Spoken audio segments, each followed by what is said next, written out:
So last time in this series, we spoke about building what I call strategic empathy. This can certainly be watched as a standalone as well. We're talking about the second part of the eco mindset, which is how to build influence without being perceived as a threat. And building curiosity, this step is going to require you to be a little bit uncomfortable. And the reason being is I want to share that the research tells us that the number one motivator for people to take action is actually loss pain. So for us, it's incredibly important to not just focus on what we bring to the table. Um, it's really important that, like I explained in my last video on strategic empathy, that it's not about us, it's about understanding what's important to the other person. But even more so, it's incredibly important to be curious about what their loss pain is.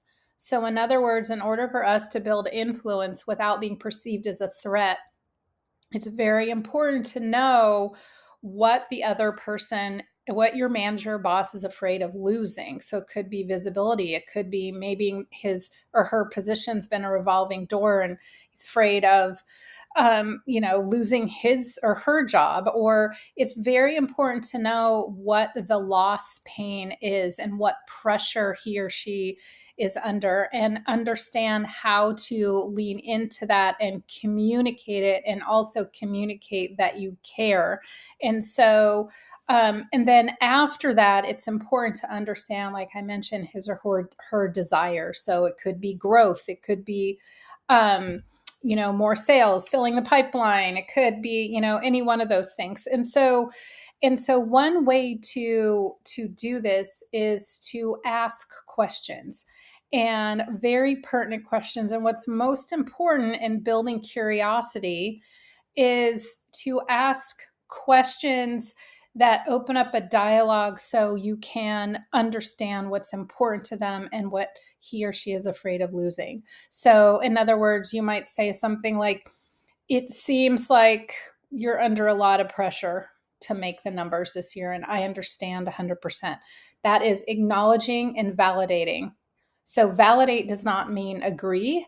It just means I hear you and I understand. So it seems like the board has some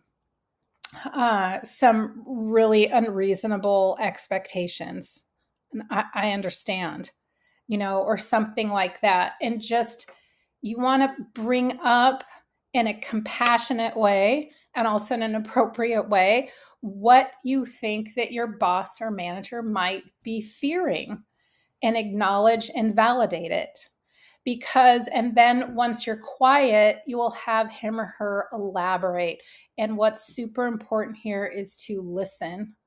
Listen like you really mean it and like you really care. So, really having deep, deep curiosity about their condition.